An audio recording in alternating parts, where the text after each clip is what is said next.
Hey guys, thanks for joining us. Dee and Haley here, and we are joined by Bethany Jacobs, award winning author of the Kindom Trilogy, and also, more notably, Haley's favorite fan fiction author. I'm so excited. So, thank you for joining us today. We really appreciate you making time for us. If you don't mind, just tell us a little bit about yourself. Yeah, well, thank you guys for having me. I'm truly deeply delighted.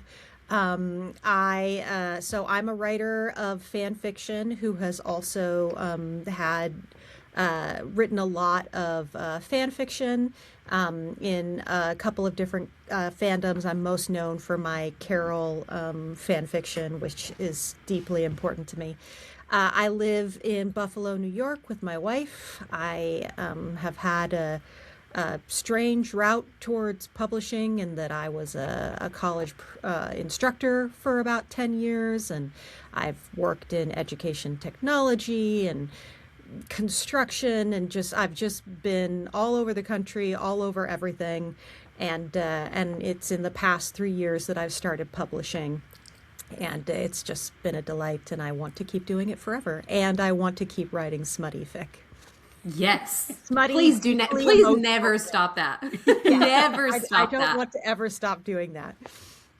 I'll be I would like be so 92 sad. years old talking about women getting railed. Yes. Hell yeah. Same. Oh my. Same. Those are the life goals, aren't they? Yeah. Well, yeah, absolutely. Well, like we talked about, I absolutely love your fan fiction. I wanted to talk about, before we jump into your personal fan fiction, I just want to talk about fan fiction in general and AO3, because I don't know that all of our listeners know what it is. Yeah. I feel like I'm a newbie because Dee introduced me to fan fiction in like 2020 because COVID and shut down, and she's like, you know what you need in your life? Yeah. You need some fan smutty fiction. stories. Yeah. Whole new world. You know what I mean? So ever since Everybody needs 2020. Yeah. Yeah. So I read on AO3, which is a website that has tons of writers. You can write about anything you want. Fan fiction is just like any relationship, any pop culture, anything you want to, you just write about. I mean, there's no limits. The limit does not exist about what The you can limit write does about not on exist. there. Yeah. Right. Yeah. So how did you find fan fiction, and when did you start writing fan fiction? Yeah, so I mean, uh, fan fiction has had this interesting evolution in terms of platforms. You know, some of the earliest fan fiction was just in before the internet, was, you know, like little fanzines that got passed around to like Star Trek, at Star Trek conventions, and there were like listservs where you could join the listservs, and someone would, send you their fic. And then as it moved on to the internet, it was like LiveJournal, and then fanfic.net, and that's where I first was started reading it. I actually, the first fanfic I ever read was X-Files fanfic. That's so yeah. Actually, a really interesting like window into my own sexual awakening, because because I didn't come out until I was in my 20s, and didn't know I was gay until my 20s. But I remember reading this X-Files fanfic where Mulder and Scully have a threesome with another woman. And I was kind of like, why does this impact me so much? Like, why is this so hot? And now I look back and realize that fiction, what I was drawn to was Scully, not Mulder. Yeah. But, at the time it was like classic het fiction, and I didn't know. And then later on, it was Xena fan fiction for me, like Xena all day, all the time. I periodically throughout my life have like returned and rewatched the entire series. Like every 6 years I rediscover it, and man, it never stops holding up. It's just fantastic. But I didn't actually start writing fanfic until I think 2019, either 2019 or 2020. And it was interesting because I started writing it at the same time that I really started getting some momentum on getting my science fiction published. And then I got like my agent, and I was working on the book to prepare it for the market. And so I was very busy doing that. And yet I was just like prolifically turning out Carol fan fiction. Yes. Which was a movie that I discovered late. I didn't discover Carol until 2019. The movie had come out in 2015. I had never read The Price of Salt. So, I watched the movie and fell obsessively in love with, Rooney Mara and Cate Blanchett. I mean, I was already in love with Cate Blanchett, but like, of course, really, thought that the movie was so amazing, and then read the book, and it was really interesting because I love both of those texts, but there are things about the book that I would have done differently, and there are things about the show that I would have done differently. And my fan fiction, Carol fan fiction, is really about like bridging that gap in my own imagination and being able to do things. Like one of the things that has always bothered me about the movie, even though it makes perfect sense because it's Todd Haynes and he's a very emotionally understated filmmaker, the passion in Carol is quite understated. Yes, that's my biggest problem with it. Yes. I'm like, are they happy? Do they laugh? Exactly. And I know. And it's like, there are moments in the book where it communicates like they looked at each other and just started ripping their clothes off. Like, it doesn't say that explicitly in the books, but like, what they're saying, right? You know what Patricia Highsmith is saying. And you never get that ferocity of passion in Carol, which is something that I was always like, that ferocity should be there. Like, this is a very like passionate, desperate yearning, like we need that in the story. And so I started writing fanfic that, some people might say, well, you just wrote really explicit fanfic, but it was like, no, I wanted to like lean into the sort of desperation of their desire for each other. And so that is why, as well as like the tenderness and the intimacy and the idea of them growing into more equal partners, like those were all things that I wanted to see that you don't see in the movie. Yeah. And so that's kind of where my fanfic leaned. Yeah. Well, I also love about fan fiction is that when you wrote Alterations, it was just a collection of one-shots, but you have so many people that are obsessed and commenting and wanting more and having ideas, and you actually take those ideas into consideration and like ask the people that are reading, and so it feels like we actually have a say and input in what we're going to read, which is so fantastic, especially when a writer is as talented as you are. And I loved being able to watch it happen in real time because I was reading as you were writing, which is also bizarre because usually you just have a full book, and in the world of fan fiction, you just get little snippets, and sometimes it's awful because you want more and then it never happens.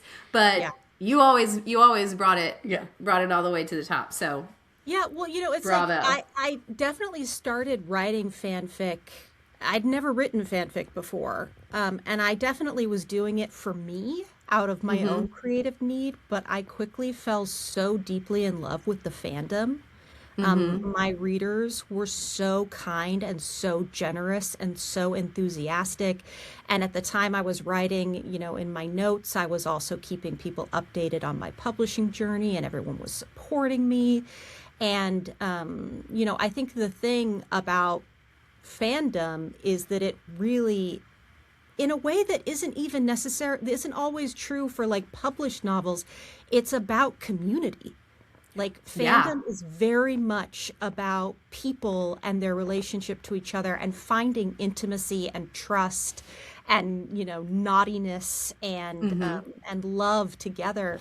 And so it really just made sense when I had these deeply generous fans to be like, well, what do you guys want? Like, what do you want to see? Like, I would love to explore your ideas. And some of those conversations were the most fun part of the whole story.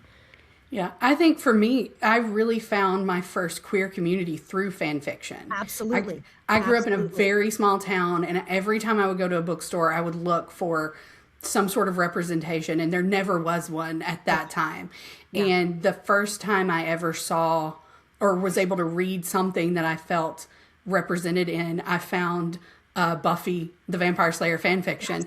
In fact, there's an entire website dedicated to nothing but Willow and Tara fan fiction, and that's what I found first. I know that website. Yeah, yeah. Spent many hours during college on there when I should have been studying. So good.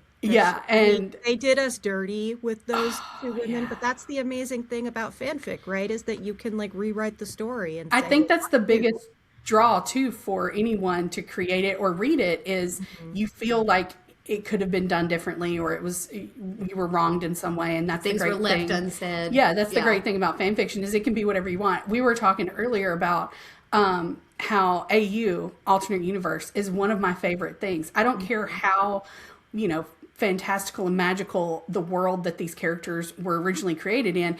I want to see just regular people, but I want those characters specifically buying groceries and whatever, and getting filthy. Let's be honest. 100%. I would say that the Carol fanfic that I've written, like half of it is actually set in the world of Carol, and half of it is AU.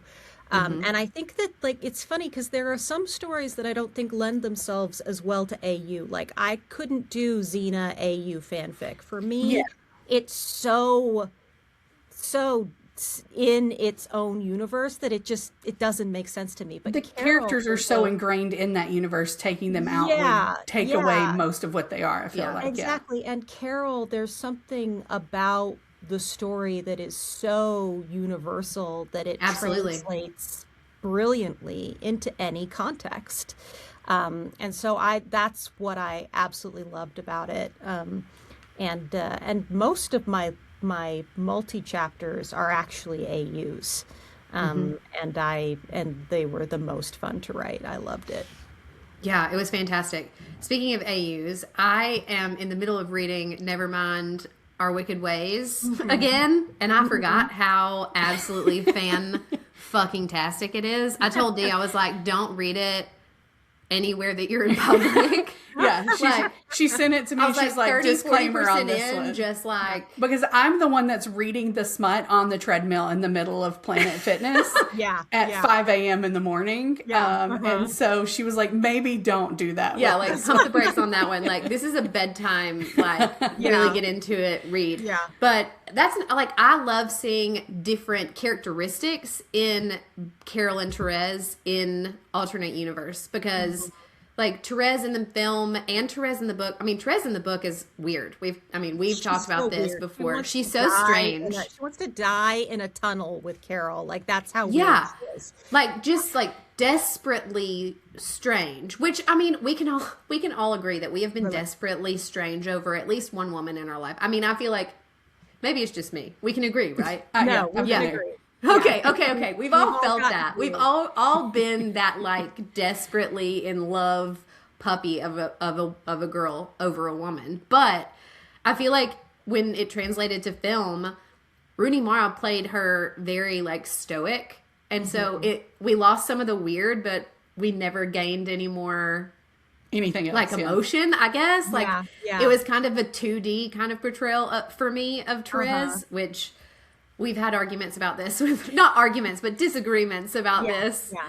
I'm talking to you, Queer Girl Film Club, Georgia. You know who you are. Rooney Mara. She says she can read her eyes. I just am not. I can't read her eyes. And so, like you sort of, to appreciate Rooney Mara's interpretation, you have to really lean into the fact that it's an interpretation and that the movie does not have the benefit of us seeing her internal monologue. Right. And so if you can like do that, then there's something very nuanced and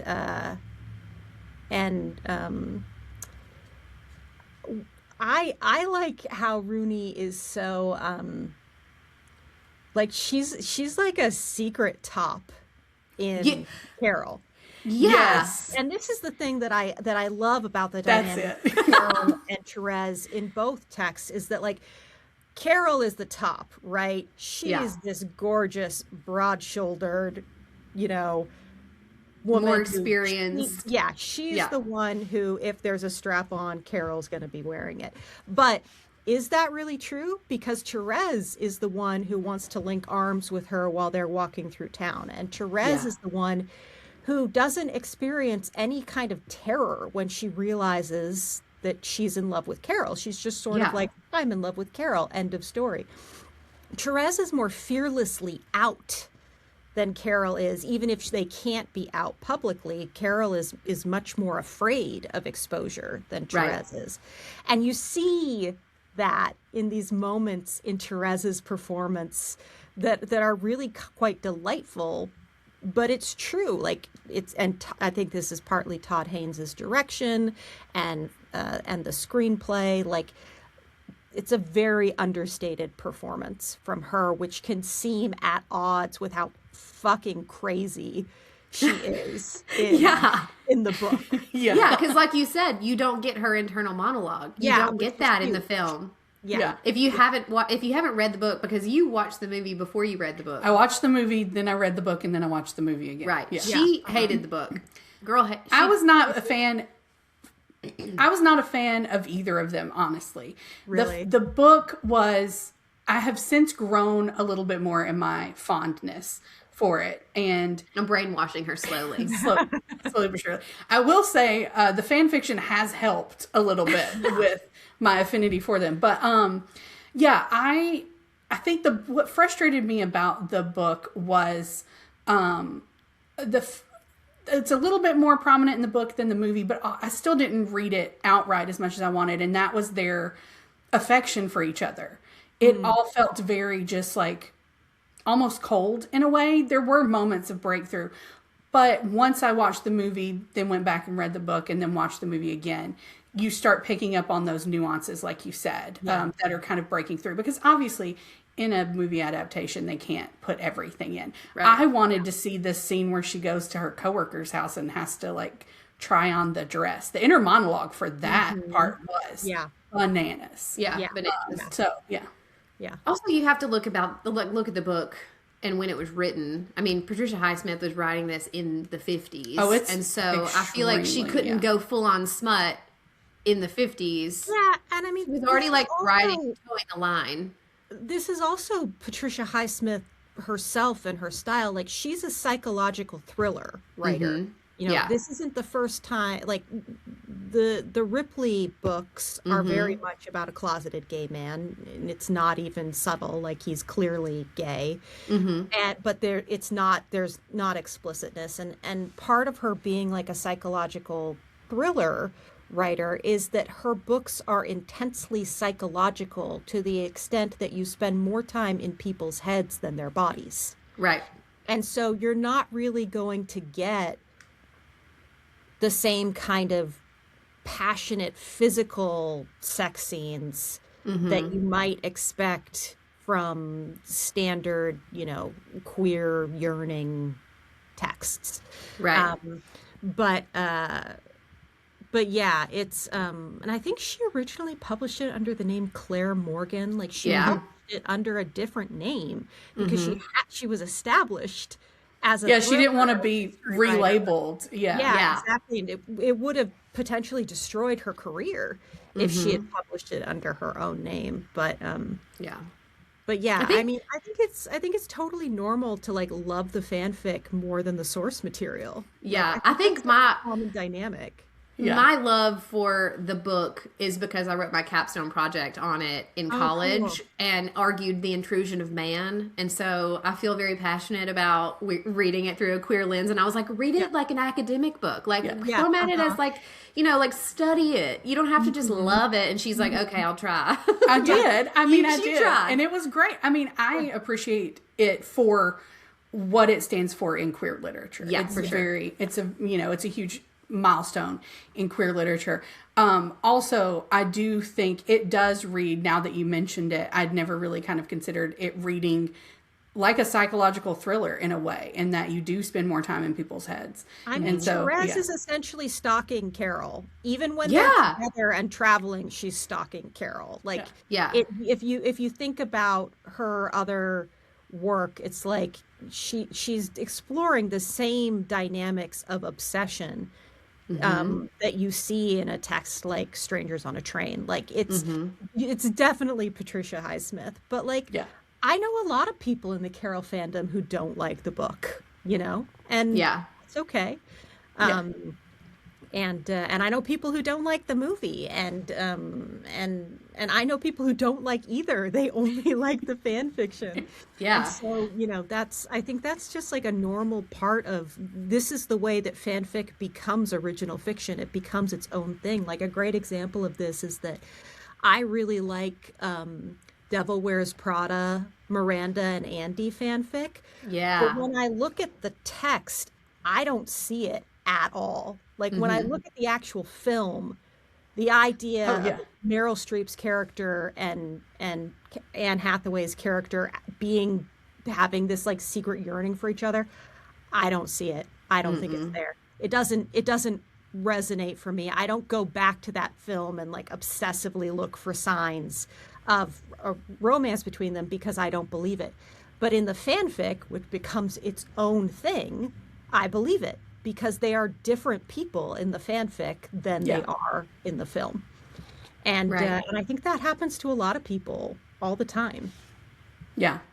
I read a lot of Rizzoli and Isles fan fiction as well. Yeah. And that's kind of the opposite, where I feel like there was a lot of chemistry. They were such fucking queer baiters. You can't tell me Yeah. absolutely. That was queer baiting at its highest level. Yeah. Yeah.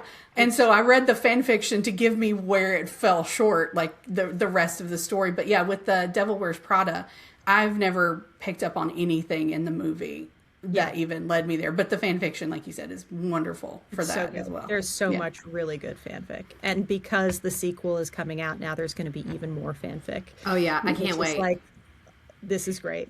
Let's do it, ladies. Cannot wait. Yeah, bring it on. Okay, so another one of your alternate universes fanfics that I loved was Academic Curiosity. Yeah. And I know that you were a professor, and there were a lot of not undertones, it was blatant. There were a lot of themes within that fic that talked about how Carol was scared to be outed to her community or her coworkers because she had worked so hard to have the same kind of clout and respect as the men that were in the department. Have you ever experienced any kind of unbalance while you were a professor that kind of inspired that, or was that just like fun master? Yeah, I mean, I was really lucky when I was in grad school and worked. Like, I had a huge queer community in grad school, and it's funny, like, issues of like sexism that are so rampant in the academy.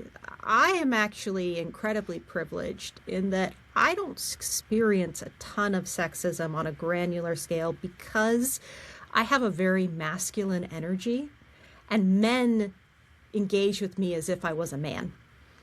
And so, and I don't quite get it. And of course I've experienced sexism, like tons of sexism, but like within the academy, I never had the feeling of like, oh, if people know I'm queer. And I mean, I didn't come out until I was halfway through grad school is the other thing. And so it was kind of like, a lot of people didn't know what I was, and then they knew that I was dating someone in our friend group, and it was like, oh, well, this makes sense. But I think that with that particular fic, I was also, it's funny because I'm in the early stages of eventually expanding that into a piece of original romance, and part of what I was also dealing with there is the anxiety around power dynamics, and this idea of like, Therese is earlier in her career, Carol is established, like, will people think that she is taking advantage of Therese in the way that happens so often in academia? I have so many stories of professors who hooked up with their grad students, and it was really fucked up. And so that is Carol's, even beyond the queer side of it, like that's Carol's main anxiety, is that she would be perceived as a predator. And that for me actually arose out of me watching Carol with my sister, who is straight. Okay. And during the first lunch scene, when they're having this awkward lunch, and Carol is so fucking weird. The cream spinach and poached eggs scene. Yeah. I'm starving. Bon appetit. And my sister was like, I don't know if I like this. I think Carol's kind of predatory, and like there's something about this that reads like, and I was like, well, part of why you feel that way is because you're straight.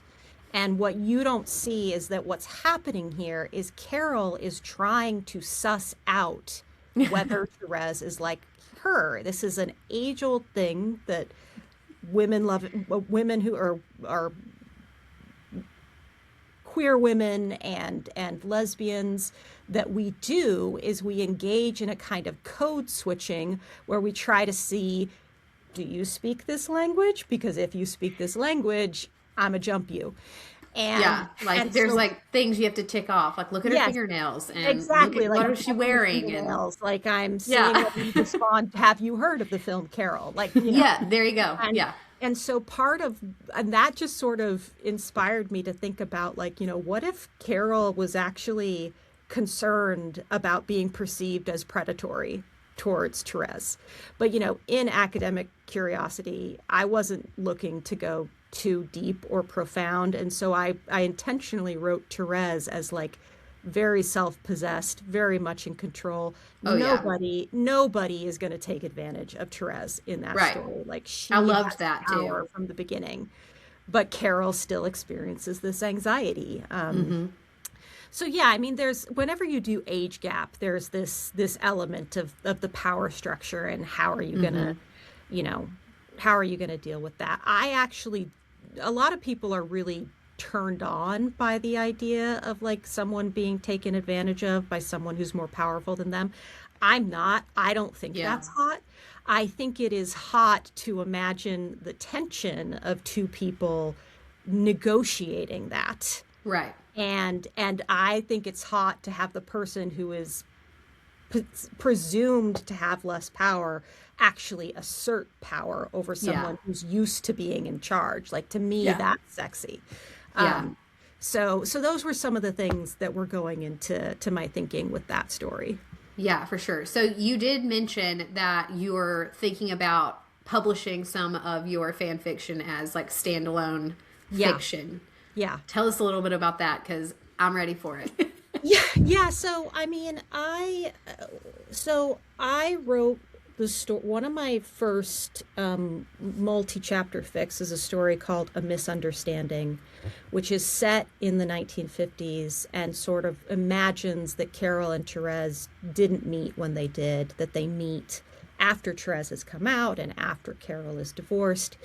And the fanfic, and they meet and then they fall in love and they have this sort of like secret relationship and they can't be out and everything like that. And when I wrote that story, I wrote a lot about like the actual experience of lesbians and people in the 1950s and the threat of bar raids and legal threats and things like that. And so many people have commented or reached out to me about how much that story means to them.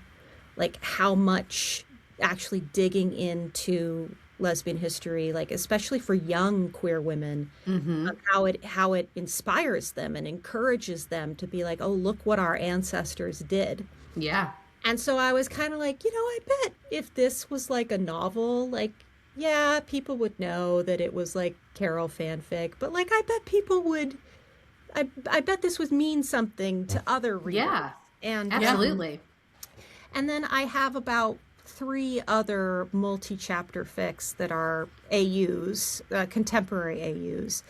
And I just, thinking about them was kind of like, I think these would make really good romance novels. I have ideas for how I would revise them. And I think that if I was going to publish them, I would probably self-publish them instead of trying to go the traditional route, because there are great things about the traditional route, and then there are terrible things about the traditional route. And so I don't know how successful it would be. Like, I don't know how many people would actually like find out about or read those stories, but it is sort of a goal. I'm revising A Misunderstanding right now into a standalone novel, and have plans for the other ones. And I'm also working full time and on contract for my next sci-fi novel, so like Yeah.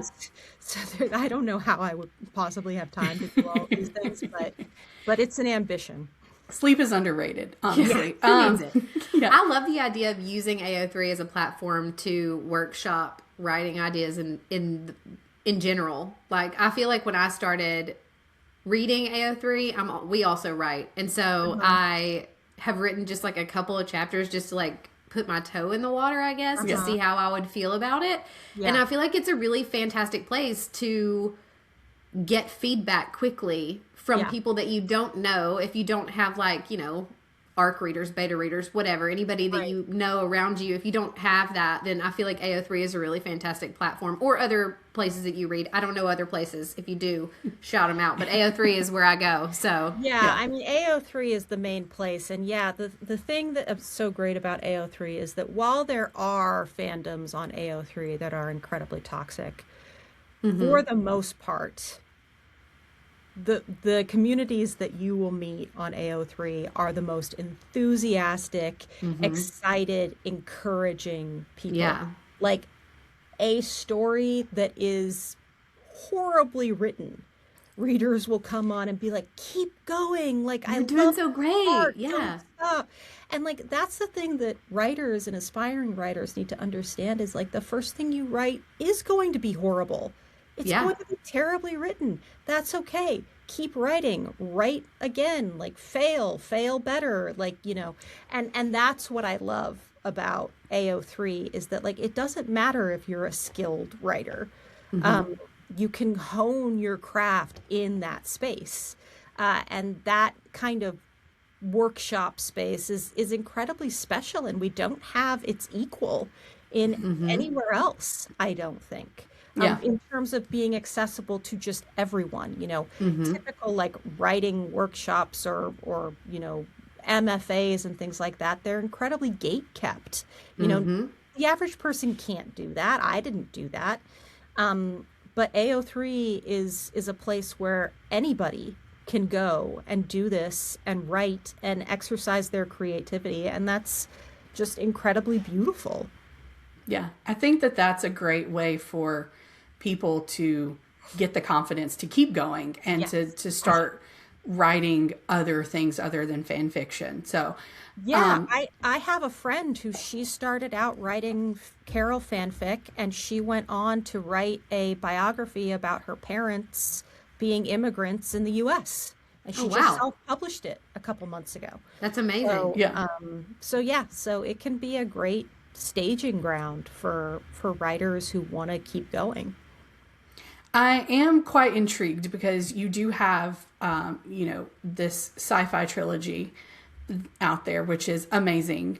And now you're thinking about doing romance. Are you just writing the stories that inspire you, or, because that feels like a little bit of a leap from sci-fi to romance in a traditional like publishing way? Yeah, I mean, so they definitely exist on very different platforms for me. If I publish romance, I'll publish under a different name.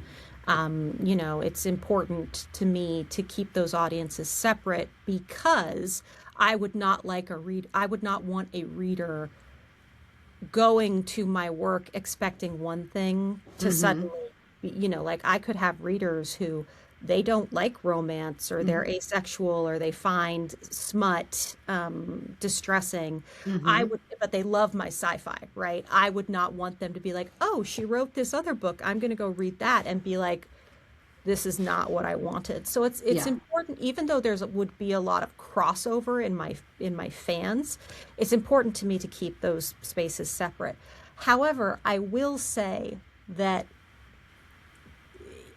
there's a lot of similarity between what I'm doing in sci-fi and what I'm doing in romance, which is that I am deeply interested in relationships and emotional exchange and connection. My sci-fi trilogy is very much about the relationships between characters and the struggles and tenderness and love and conflict between characters, even though it's set against a much more epic scope of that's also a more political scope.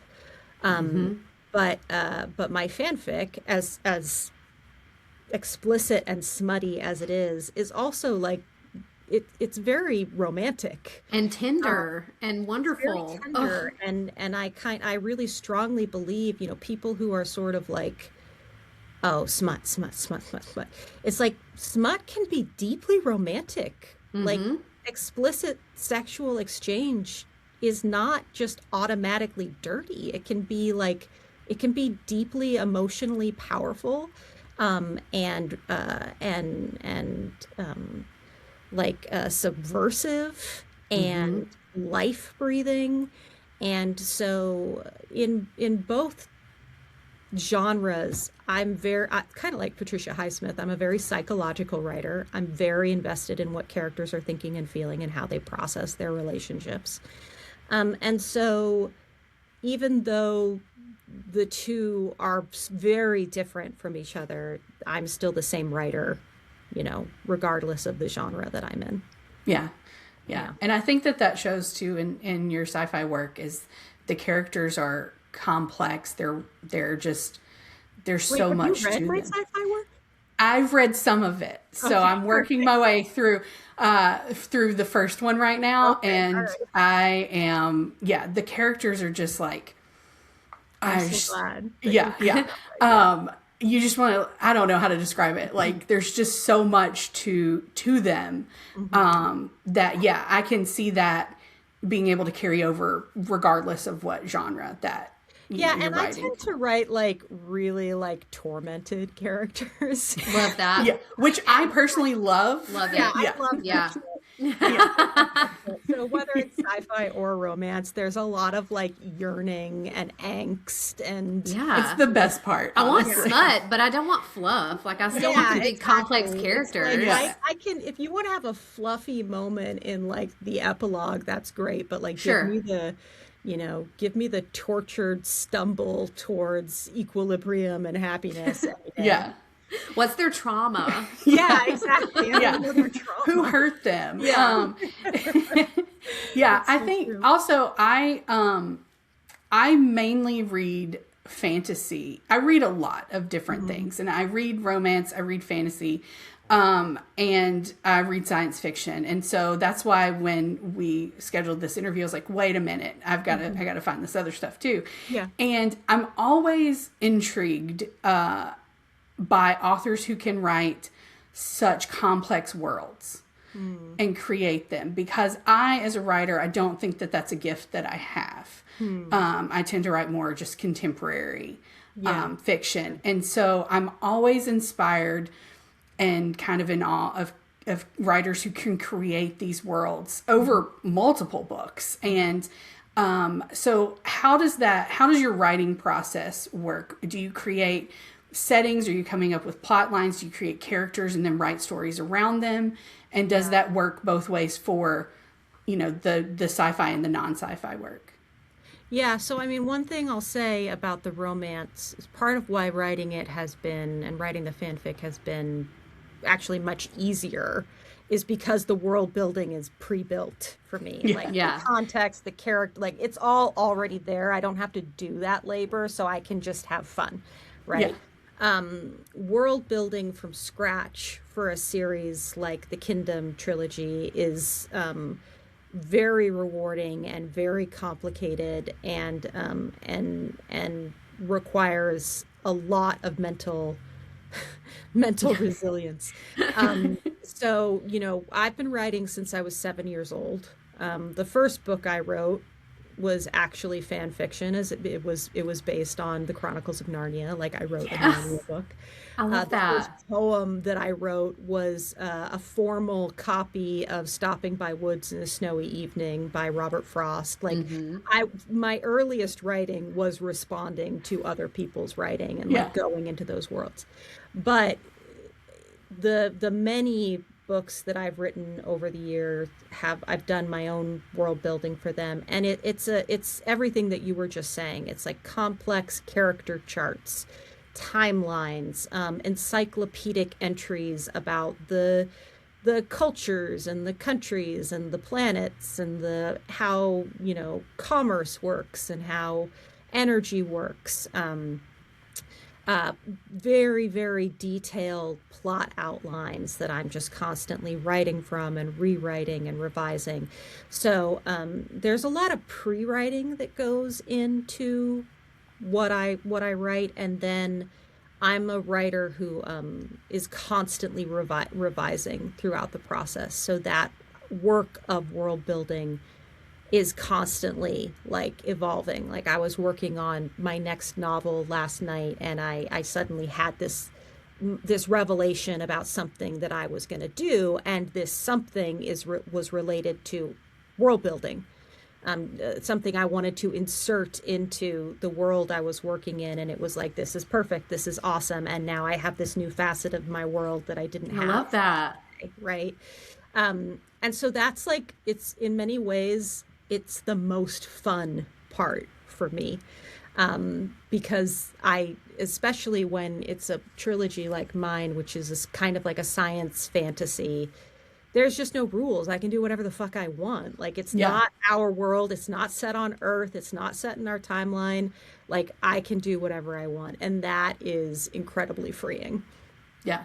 And I think that's one of the reasons that I was always drawn to fantasy and sci-fi is that kind of escapism of you're reading something that's completely different from anything that you can see around you. But then I also love to read like romance and things like that, because then I like to see myself in those. So I think that's the great thing about writing, is that there's something out there for everyone. You don't see yourself in a space opera? I mean, I could see myself in a space opera. I could see myself in a space I mean, opera. it depends on the space opera. I wouldn't want to live in my space opera because, like, it's a horrible world. But to what you're saying, something I find really interesting is I'm obviously a huge sci-fi, fantasy, horror reader. These are my favorite genres. I love going into foreign worlds. But when it comes to romance, I prefer contemporary real world romance. Yeah. I'm not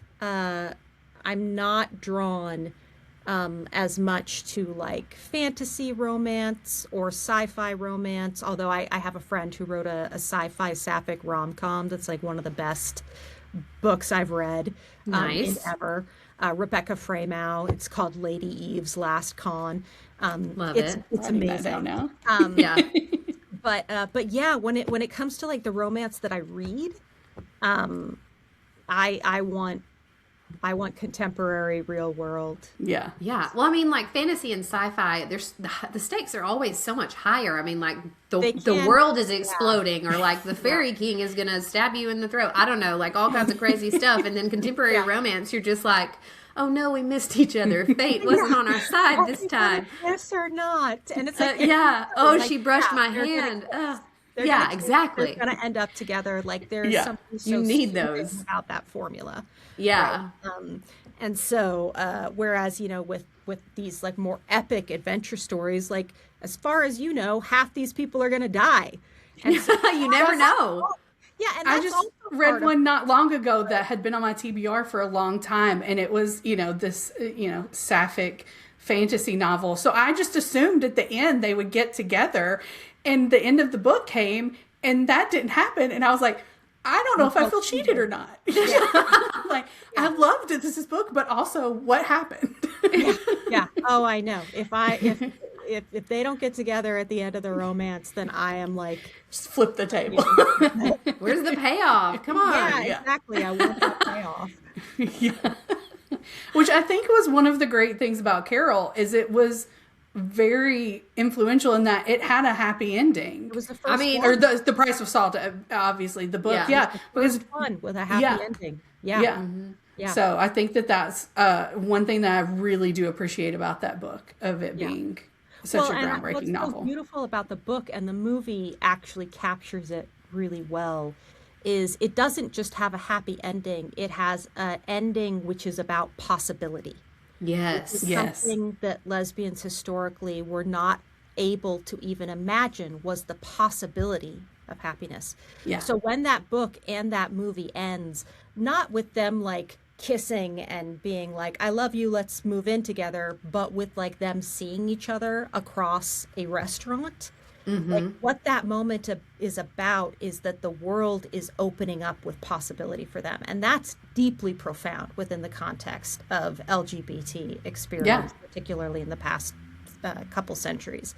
And so that's what I think and I think that that the movie actually captures that really well. And there are some people who are like, that's it? And it's like, yeah, that's fucking it. Because Carol is smiling and realizing she doesn't have to go kill herself because her lover doesn't want to be with her. Yeah. The ending was my favorite scene in the entire movie. It's an amazing scene. And the smizing that they do. Oh my God. Nobody could have done it better. Level. Nobody. Oh my God. And also the score. Like, I have listened to the score. I don't know if that's like super nerdy of me, but I have listened. It's okay. I've listened to the score so many times, and I feel all of the emotions that I felt watching the film when I listened to the music, because I know exactly like what's happening. I've watched it so many times. I'm telling on myself, and the score is so great, and it's so deeply romantic. Like, it's a very romantic score. And sorry, I just sneezed. I think that the possibility of the happy ending, that was a big thing for me in like my queer awakening when I was younger. And one of the reasons I sought out so much queer media wherever I could get it was there wasn't a lot of happy endings portrayed. I mean, we saw what happened to Willow and Tara. And so, I mean, I was just looking for that possibility of I could have a happy life at some point that looked like what I wanted it to look like. And I think that's one of the biggest importance of queer literature and queer media overall is making sure that that message continues. Well, and that specifically has been what sapphic fanfic has done that's been so important. You look at in Xena, in Buffy, in The 100, in Person of Interest, these iconic lesbian relationships, one of them dies. And those are just the ones that I can think of off the top of my head. I know there are others. And so, and for so many, particularly when you think about something like The 100, like, people were so deeply devastated by Lex's death. Like, it was traumatizing for so many little queers.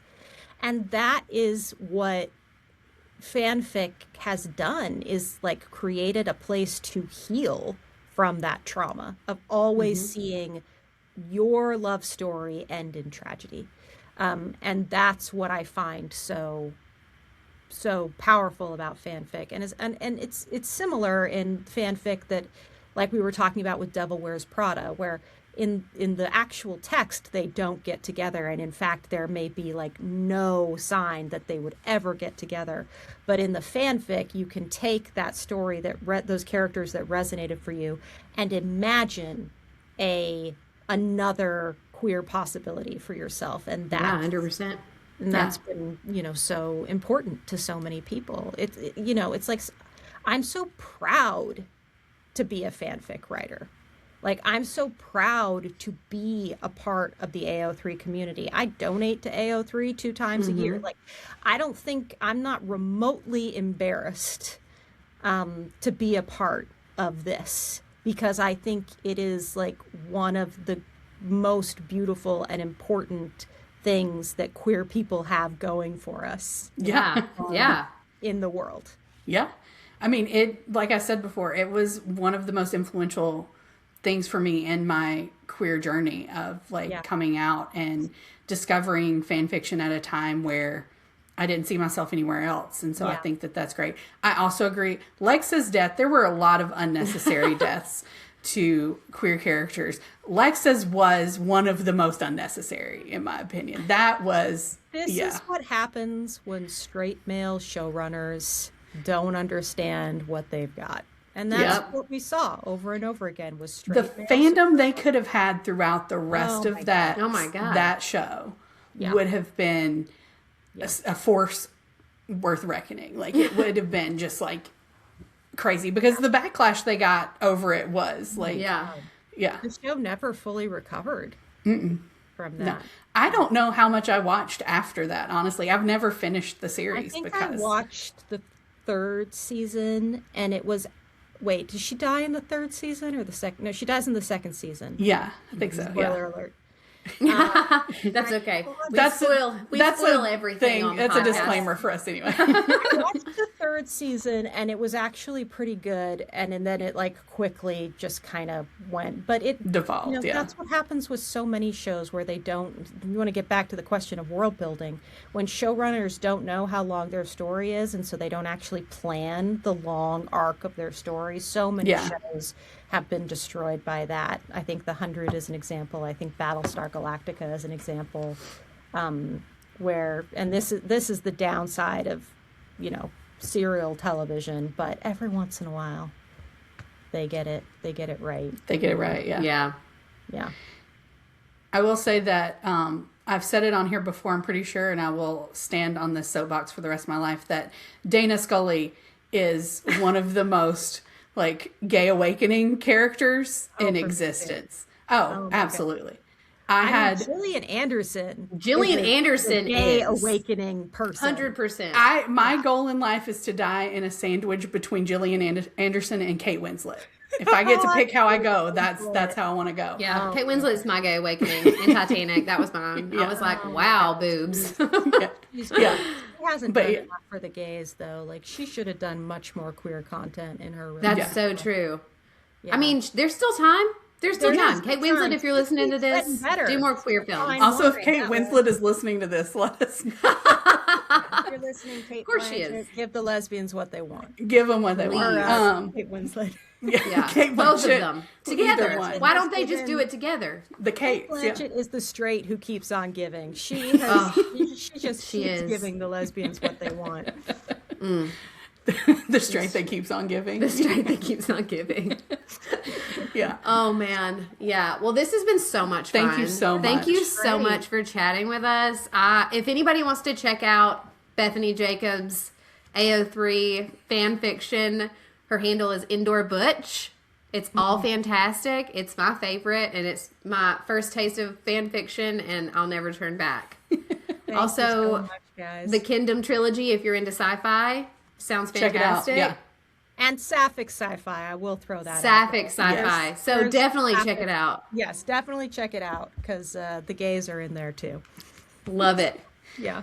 Love you it guys so much. This was so fun. Yeah, thank you. Thank you so much.